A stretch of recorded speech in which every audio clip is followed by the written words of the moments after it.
Bihar first phase polling గురించి మనం మాట్లాడుకుంటున్నాం. All set for first phase. రేపే 121 అసెంబ్లీ నియోజకవర్గాలకి పోలింగ్ జరగబోతోంది. ఈసీ అన్ని ఏర్పాట్లు పూర్తి చేసింది. క్యాండిడేట్స్ కూడా ఇంకా ప్రచారం అంతా ముగించి ఫింగర్స్ క్రాస్ చేసి కూర్చున్న పరిస్థితి. మనతో జాయిన్ అవుతున్నారు. దీనికి సంబంధించి డీటెయిల్స్ తెలుసుకుందాం. Madar, good evening. మొత్తం అందరి చూపు బీహార్ వైపే. సో రేపు ఫస్ట్ ఫేజ్ జరగబోతోంది. ఏంటి ప్రధాన పార్టీల ప్రధాన కూటముల అంచనాలు ఎలా ఉన్నాయి? ఏంటి మీ అబ్జర్వేషన్ ఏంటి? వెరీ గుడ్ ఈవినింగ్ సౌజన్య. రేపు ఫస్ట్ ఫేజ్కి సర్వం సిద్ధమైపోయింది. అన్ని పోలింగ్ సెంటర్లకి పోలింగ్ వాళ్ళు కావచ్చు, అధికారులు కావచ్చు, లేకపోతే పోలింగ్ సంబంధించినటువంటి ఎక్విప్మెంట్ అంతా కూడా రీచ్ అయిపోయింది. మార్నింగ్ 6కి మాక్ పోలింగ్ నిర్వహిస్తారు. ఆ తర్వాత 7 నుంచి పోలింగ్ ఉంటుంది. సాయంత్రం 6 గంటల వరకు. కొన్ని సమస్యాత్మక ప్రాంతాలు తప్ప మిగతా అన్నిట్లలో కూడా 6 గంటల వరకు పోలింగ్ ఉంటుంది. ఫస్ట్ ఫేజ్కి చాలా ఇంట్రెస్టింగ్గా ఉంది. ఎందుకంటే ఫస్ట్ ఫేజ్ జరిగే 121 స్థానాల్లో మహాగఠబంధన్కి సంబంధించినటువంటి లాస్ట్ టైం 2020 ఎలక్షన్ సంబంధించిన రిజల్ట్ ఇది. లాస్ట్ టైం ఇక్కడ చాలా పర్ఫామ్ చేసింది. ఆల్మోస్ట్ 60కి పైగా స్థానాల్లో మహాగఠబంధన్కి సంబంధించినటువంటి ఎమ్మెల్యేలు గెలిచారు. అక్కడ సింగిల్ లార్జెస్ట్గా, అంటే ఈ 121 స్థానాల్లో సింగిల్ లార్జెస్ట్గా ఆర్జేడీ పార్టీకి సంబంధించిన ఎమ్మెల్యేలు గెలిచారు. ఆల్మోస్ట్ 42 స్థానాల్లో ఆర్జేడీకి సంబంధించినటువంటి ఎమ్మెల్యేలు గెలిచారు. దీంట్లో ప్రధానంగా తేజస్వి యాదవ్ కంటెస్ట్ చేస్తున్నటువంటి సీట్ కూడా ఈ ఫస్ట్ ఫేజ్లోనే ఉంది. దాంతోపాటు చాలా ఈ 18 జిల్లాల్లో యాదవ్ కమ్యూనిటీ ఎక్కువగా ఉండేటువంటి సీట్లు కూడా చాలా వరకు ఉన్నాయి. వాటికి సంబంధించినటువంటి ఇంపాక్ట్ కూడా చాలా వరకు ఉంటుంది. ఇక ఆల్మోస్ట్ ఆర్జేడీ తర్వాత బీజేపీ కూడా చాలా బాగా పర్ఫామ్ చేసింది. ఆల్మోస్ట్ 32 స్థానాల్లో ఆర్జేడీ గెలిచింది. 23 స్థానాల్లో జేడీయూ ఇక్కడ నుంచి గెలిచింది. ఇక లెఫ్ట్ పార్టీస్ 11 స్థానాల్లో గెలిస్తే కాంగ్రెస్ పార్టీ 8 స్థానాల్లో గెలిచింది. మొత్తంగా ఇది 2020కి సంబంధించినటువంటి ఫ్యాక్టర్ ఇది. ఇప్పుడు ఈ ఎలక్షన్స్కి సంబంధించి రెండు కూటములు కూడా ప్రతి అంశాన్ని కూడా, అంటే ఏ ఒక్కదాన్ని కూడా వదలకుండా గెలుపుకు సంబంధించి ఎన్నైతే చేయాలో అన్నీ చేశారు. ఆల్మోస్ట్ ప్రచారానికి సంబంధించి, ప్రచారం కంటే ముందు నుంచి కూడా ఇటు ఎన్డీఏకి సంబంధించి ప్రధాని మోడీ ఎప్పుడూ క్యాబినెట్ పెట్టినా, అంతెందుకు షెడ్యూల్ విడుదలయ్యే ఒక 1 వీక్ ముందు కూడా జరిగినటువంటి క్యాబినెట్లో ఒక 3 కీలకమైనటువంటి ప్రాజెక్టులు, రైల్వేస్లో బోనస్ ఇవ్వడం, దాని ఆల్మోస్ట్ ఈ రైల్వేస్ ఎంప్లాయీస్లో బీహార్కి సంబంధించినటువంటి వాళ్ళే ఎక్కువ ఉంటారు. వాళ్ళకి సంబంధించి బోనస్ అనౌన్స్ చేశారు. దానికంటే ముందు అదే రోజు ఒక డబ్లింగ్ లైన్ రైల్వేస్కి సంబంధించి అదొక ప్రాజెక్ట్ వాళ్ళకి సంబంధించి అనౌన్స్ చేశారు. ఆ తర్వాత ఒక జాతీయ రహదారి కూడా అనౌన్స్ చేసినటువంటి పరిస్థితి. అంతకుముందు జరిగినటువంటి ప్రతి ఒక క్యాబినెట్ మీటింగ్లో కంపల్సరీ ఏదో ఒక బీహార్కి సంబంధించి ఏదో ఒక ప్రాజెక్ట్ని అనౌన్స్ చేయడమా, లేకపోతే ప్రధాని వెళ్ళడమా, లేకపోతే అక్కడ ఉన్నటువంటి వాళ్ళకు స్పెషల్ అసిస్టెంట్స్ కింద నిధులు విడుదల చేయడమా, ఏదో ఒక రూపంలో బీహార్కి సంబంధించి ఖచ్చితంగా లైమ్ లైట్లో ఉండేలాగా, దాంతోపాటు ఏదో ఒక ఆర్థిక సాయం ప్రకటించినట్టుగా ఉండేలాగా చాలా వరకు చాలా కార్యక్రమాలు చేసింది. ఇక కరెక్ట్గా ఎలక్షన్ షెడ్యూల్ వచ్చే ముందు, ఇంతకుముందు మీరు చెప్పినట్టుగా ప్రతి మహిళా అకౌంట్లో 10,000 రూపాయలు జమ చేసి ఒక స్కీమ్ను అనౌన్స్ చేశారు. ఆల్మోస్ట్ ఎన్నికల ప్రచారం జరుగుతున్నటువంటి సందర్భాల్లో కూడా 1-2 ఇన్స్టాల్మెంట్లు జమ చేశారంటేనే ఏ స్థాయిలో దీన్ని ప్రతిష్టాత్మకంగా తీసుకున్నారో మనం అర్థం చేసుకోవచ్చు. బట్ ఎన్డీఏకి సంబంధించి నితీష్ కుమార్కి సంబంధించినటువంటి అంశంపైనే చాలా వరకు ఆయన చుట్టూనే తిరిగింది ప్రచారం అంతా కూడా. ఇటు మహాగఠబంధన్కి సంబంధించి సీఎం ఫేస్ని అనౌన్స్ చేశారు. సీఎం ఫేస్నే కాదు, డిప్యూటీ సీఎంకి సంబంధించినటువంటి పేరును కూడా అనౌన్స్ చేశారు. అదే రోజు ఎన్డీఏకి సంబంధించి ఒక సవాల్ కూడా విసిరారు. ఆ మహాగఠబంధన్ నుంచి సీఎం క్యాండిడేట్తో పాటు డిప్యూటీ సీఎంను అనౌన్స్ చేస్తూనే ఎన్డీఏకి సంబంధించి మీరు సీఎం క్యాండిడేట్ని అనౌన్స్ చేసే దమ్ముందా, నితీష్ కుమార్ని మళ్ళోసారి సీఎం సీట్లు కూర్చోబెట్టే ప్రకటిస్తారా అనేటువంటి సవాల్ కూడా చేసినటువంటి సిచ్యువేషన్ ఉంది. ఇటు ప్రధాని మోదీ కావచ్చు, లేకపోతే అమిత్ షా, బీజేపీ పాలిత రాష్ట్రాలకు సంబంధించినటువంటి ముఖ్యమంత్రులు, లేకపోతే కేంద్ర మంత్రులు, ఎన్డీఏకి సంబంధించినటువంటి కొంతమంది కీలక నేతలు, వీళ్ళందరూ ప్రచారం చేశారు. లాస్ట్ 10 ఇయర్స్లో నితీష్ కుమార్కి సంబంధించినటువంటి పాలనకు సంబంధించి చెప్తూనే, బట్ సీఎంగా నితీష్ కుమార్ ఉంటారు అనేటువంటి అనౌన్స్మెంట్ మాత్రం చేయలేకపోయారు. అయితే లాస్ట్ టైము ఉపరాష్ట్రపతి ఎన్నిక సందర్భంలోనే నితీష్ కుమార్ని ఢిల్లీకి తీసుకొస్తారు, లేకపోతే ఉపరాష్ట్రపతిని చేస్తారు అనేటువంటి చర్చ కూడా సాగింది.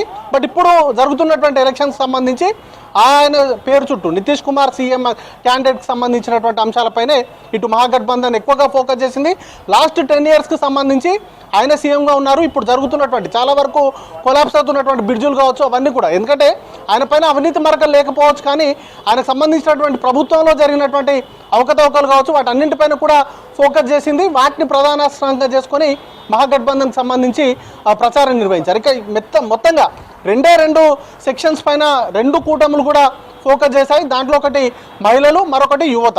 ఈ రెండింటికి సంబంధించి ఎక్కువగా ఫోకస్ చేశారు. వాటిపైన ఎక్కువగా హామీలు ఇచ్చారు. ముఖ్యంగా మహిళలను ఆకట్టుకునేందుకు ఇప్పటికే ఎన్డీఏ 10,000 రూపాయలు వారి అకౌంట్లో వేశారు. ఇక మహాగఠబంధన్ నుంచి కూడా నెలకు 2,500 రూపాయల చొప్పున ఇస్తామనేటువంటి ఒక స్కీమ్తో పాటు మకర సంక్రాంతి రోజు ఒక 30,000 రూపాయలు వారికి ఇస్తామనేటువంటి ఒక హామీని తీసుకొచ్చారు. ఇక వాటితో పాటు ల్యాండ్ ఆర్డర్కి సంబంధించినటువంటి ఇష్యూస్ కూడా చాలా వరకు ఉన్నాయి. దాని చుట్టూ కూడా ప్రచారం జరిగింది. ఇక వీటితో పాటు ప్రధానంగా మహాగఠబంధన్కి సంబంధించి ఒకవేళ అధికారంలోకి వస్తే నెక్స్ట్ గుండా రాజ్ వస్తుంది, లేకపోతే జంగిల్ రాజ్ వస్తుంది అంటూ కూడా ఎన్డీఏకి సంబంధించినటువంటి నేతలు ప్రముఖంగా ప్రచారం చేశారు. ఇక ఎంప్లాయ్మెంట్కి సంబంధించినటువంటి అంశంపైన కూడా చాలా వరకు చర్చ జరిగింది. ఇటు 1 కోటి ఉద్యోగాలు రానున్నటువంటి 5 ఏళ్లలో 1 కోటి ఉద్యోగాలను భర్తీ చేస్తామంటూ ఎన్డీఏ హామీ ఇస్తే ప్రతి ఇంటికి ఒక ఉద్యోగం ఇస్తామంటూ కూడా మహాగఠబంధన్ ప్రామిస్ చేసింది. ఇక వాటితో పాటు 200 యూనిట్ల వరకు ఫ్రీ కరెంట్ ఇట్లాంటి సంక్షేమ పథకాలు అనౌన్స్ చేస్తూనే చాలా వరకు కూడా జంగిల్ రాజు, గుండాగిరి వీటిపైన కూడా ప్రచారం సాగింది. రేపు చూడాల్సి ఉంటుంది, ఎందుకంటే చాలా క్రూషియల్గా స్టేట్ని ఎన్డీఏ తీసుకుంది. ఎందుకంటే ఎన్డీఏ భాగస్వామ్య పక్షాల్లో ఇటు నితీష్ కుమార్ ఎంతైతే కీలకంగా ఉన్నారో ఇటు ఏపీ నుంచి చంద్రబాబు నాయుడు కూడా అంతే కీలకంగా ఉన్నారు. కాబట్టి ప్రతి విషయంలో కూడా నిధుల విషయంలో కావచ్చు, లేకపోతే సపోర్ట్ విషయంలో కావచ్చు, కేంద్ర ప్రభుత్వం నుంచి ఎంతవరకు అందించాలో అంతవరకు అన్ని విధాలుగా కూడా నితీష్ కుమార్కు హెల్ప్ చేసేందుకు సాయం చేసినప్పటికీ కూడా సీఎం క్యాండిడేట్గా ఆయన ఉంటారా లేదా అనేటువంటి మీమాంస కూడా కొనసాగుతూ ఉంది. ఇటు మహాగఠబంధన్ అయితే చాలా వరకు కూడా ప్రచార సభలు కావచ్చు, లేకపోతే వచ్చినటువంటి పబ్లిక్ కావచ్చు వారంతా కూడా స్వచ్ఛందంగా వచ్చారని చెప్పుకునేటువంటి పరిస్థితి ఉంది. దాంతోపాటు యువతకు సంబంధించి, ఎందుకంటే లాస్ట్ టైం ఎలక్షన్స్లో కూడా తేజస్వి యాదవ్ వైపు యువత ఉన్నారు. లాస్ట్ టైం చాలా వరకు సీట్లలో ఆర్జేడీ లాలూ ప్రసాద్ యాదవ్ జైల్లో ఉన్నప్పటికీ కూడా మొత్తంగా పూర్తి స్థాయిలో ప్రచార కార్యక్రమాలన్నీ కూడా ఆయన భుజాల మీద వేసుకొని మొత్తంగా ప్రచారం నిర్వహించారు. అప్పుడు యూత్ అంతా కూడా తేజస్వి యాదవ్కి మద్దతుగా నిలవడంతో ఆ మేరకు ఆర్జేడీకి ఏ మేరకు అయితే సీట్లు వచ్చాయో అదంతా కూడా యూత్ యొక్క మద్దతుతోటే వచ్చింది అనేటువంటి దాంతో ఉన్నారు. దాంతోపాటు స్ట్రాంగ్ కమ్యూనిటీ, యాదవ్ కమ్యూనిటీకి సంబంధించినటువంటి బలం కూడా తేజస్వి యాదవ్కు కలిసి వచ్చేటువంటి అవకాశాలు ఉన్నాయి. కాబట్టి రేపు జరగబోయేటువంటి 18 జిల్లాల్లో 121 స్థానాల్లో కూడా చాలా వరకు యాదవ్ డామినేషన్ ఉన్నటువంటి నియోజకవర్గాలు ఉన్నాయి.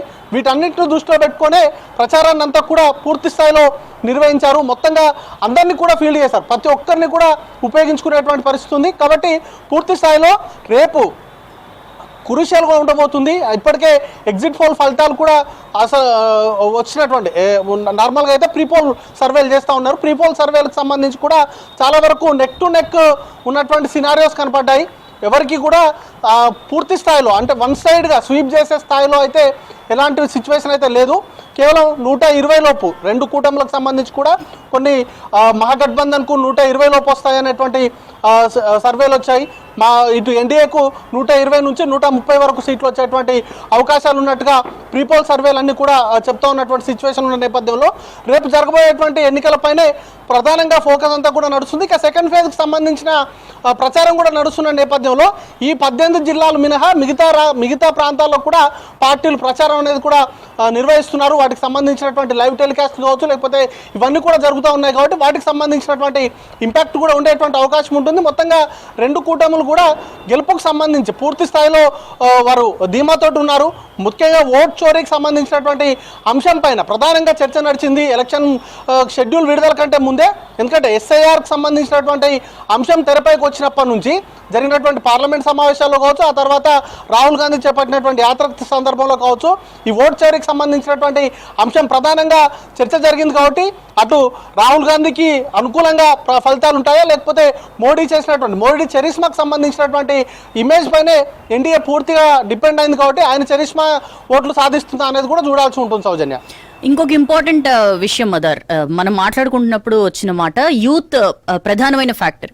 ఇక్కడ యూత్ లాస్ట్ టైం తేజస్వికి సపోర్ట్ చేశారు, ఈసారి కూడా వీళ్ళంతా తేజస్వి వైపే ఉండొచ్చా, లేకపోతే జన్సురాజ్ పార్టీ ఎంతవరకు ఒక ఫ్యాక్టర్ గా మనం ఇక్కడ చూడొచ్చు? Because for the past 2.5 years Prashant Kishor ground లో తిరుగుతున్నారు, వర్క్ చేస్తున్నారు. కాబట్టి ఒకవేళ మార్పు కోరుకుంటే వాళ్ళు తేజస్విని చూస్తారా, లేకపోతే ప్రశాంత్ కిషోర్ వైపు మొగ్గు చూపొచ్చా? పీకే ఎఫెక్ట్ ఎట్లా చూడాలి ఇక్కడ? ఖచ్చితంగా పీకేకి సంబంధించి ఆల్మోస్ట్ ఆయన పొలిటికల్ స్ట్రాటజిస్ట్గా తను వదులుకొని రాజకీయ పార్టీని ప్రారంభించినప్పటి నుంచి కూడా బీహార్లోనే ఉన్నాడు. బీహార్ చుట్టూనే ఆయనకు సంబంధించినటువంటి యాత్రలు చేపట్టడం కావచ్చు, లేకపోతే పాదయాత్రలు చేశాడు, లేకపోతే తర్వాత బస్ యాత్రలు చేశారు. ఓవరాల్గా పూర్తి స్థాయి పొలిటీషియన్గా తను మారిన తర్వాత జరుగుతున్నటువంటి మొదటి ఎన్నిక బీహార్కి సంబంధించి.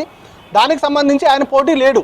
ఆయనకు సంబంధించినటువంటి పార్టీకి సంబంధించినటువంటి అభ్యర్థులు బరిలో ఉన్నారు. ఆయన జరిగినటువంటి ఇటీవల కొన్ని మీడియా సంస్థలకు ఇచ్చినటువంటి ఇంటర్వ్యూలో కూడా తను చాలా కాన్ఫిడెంట్గా, అంటే ఐదర్ పార్టీకి సంబంధించి చేస్తే అద్భుతాలు చేస్తుంది, లేకపోతే అసలు ఎలాంటి ప్రభావం కూడా చూపెట్టదు అనేటువంటి కామెంట్స్ ఆయన చేశారు. ఆయన పోటీలో ఉండినట్టయితే ఖచ్చితంగా ఆయనకు సంబంధించినటువంటి ఇంపాక్ట్ ఏ విధంగా ఉండబోతుంది ఏంటి అనే దానిపైన ఒక క్లారిటీ వచ్చేది. బట్ ఆయన ఇచ్చినటువంటి సీట్లు కూడా చాలా వరకు ఇంటలెక్చువల్స్ని ఫీల్డ్ చేసేటువంటి ప్రయత్నం చేశారు. కొంతమంది ప్రొఫెసర్లు కావచ్చు, లేకపోతే కొంత ఎడ్యుకేటెడ్ పీపుల్ని ఆయన ఫీల్డ్ చేశారు. వారికి సంబంధించినటువంటి ఇంపాక్ట్ ఏ విధంగా ఉంటుంది అనేది కూడా చూడాల్సి ఉంటుంది. ఎందుకంటే ప్రజలు ఆల్రెడీ ఇటు ఐదర్ ఎన్డీఏనా లేకపోతే మహాగఠబంధన ఈ రెండు కూటమిల వైపే గతంలో చూస్తూ వచ్చారు. ఐదర్ నితీష్ కుమార్ వైపున ఉన్నారు, లేకపోతే లాలూ ప్రసాద్ యాదవ్ వైపున ఉన్నటువంటి సిచ్యువేషన్స్ కూడా మనం గతంలో చూసాం. లాస్ట్ టైం కూడా రెండు కూటములు పోటీ చేసినప్పుడు సందర్భాల్లో కూడా అబ్సల్యూట్ మెజారిటీ ఎవరికీ రాలేదు. సింగిల్ లార్జెస్ట్ పార్టీగా బీజేపీ అవతరించింది, కానీ పూర్తి స్థాయి వారికి అధికారాన్ని కట్టబెట్టలేదు. ఇటు వీళ్ళని కూడా తీసిపోయే స్థాయిలో ఎలాంటి బీహార్ ఓటర్లు అయితే అట్లాంటి తీర్పునైతే ఇవ్వలేదు.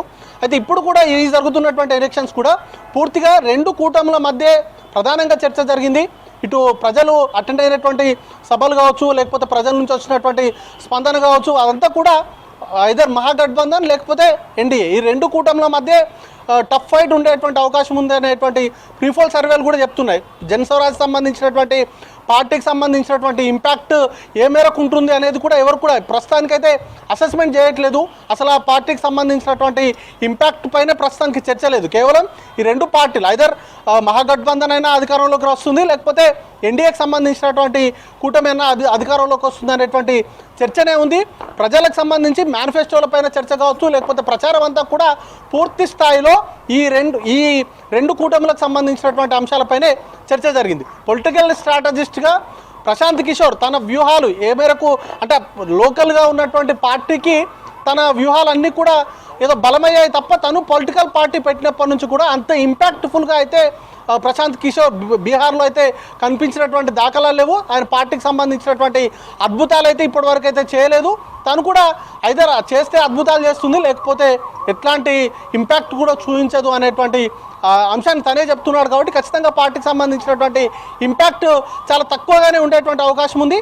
ఖచ్చితంగా ఐదర్ లాస్ట్ 10 years నుంచి నితీష్ కుమార్ సీఎంగా ఉండడం, యువతలో కొంత నిరాశ ఉండడం, వాటికి సంబంధించినటువంటి మైగ్రేషన్ పైన కావచ్చు, లేకపోతే ఎంప్లాయ్మెంట్కి సంబంధించినటువంటి అంశాలపైన తీవ్రంగా చర్చ జరుగుతున్నటువంటి నేపథ్యంలో యాంటీ ఇన్కంబెన్సీ కనుక పనిచేసినట్లయితే ఖచ్చితంగా తేజస్వి యాదవ్ వైపు యూత్ అంతా కూడా మొగ్గు చూపేటువంటి అవకాశాలు ఉంటాయి. ఎందుకంటే ఎంప్లాయ్మెంట్కి సంబంధించినటువంటి అంశాల్లో గతంలో తను ప్రచారం చేసినటువంటి సందర్భాల్లో కావచ్చు, ఈ ఎన్నికల్లో కావచ్చు, పూర్తిగా ఎంప్లాయ్మెంట్ క్రియేషన్ పైన, జాబ్కి సంబంధించి యువతకు సంబంధించినటువంటి అంశాలపైనే తను ప్రచారం అంతా కూడా చేశారు. కాబట్టి ఖచ్చితంగా వాటికి సంబంధించినటువంటి ఇంపాక్ట్ అయితే ఖచ్చితంగా కనబడేటువంటి అవకాశం ఉంది. సౌజన్య, మొత్తానికి ఇది రెండు ప్రధాన కూటములు కూడా అన్ని అస్త్రాలు కూడా ప్రయోగించిన పరిస్థితి. వెయిట్ చేస్తున్నారు, రేపు ఫస్ట్ ఫేజ్ పోలింగ్ జరగబోతోంది.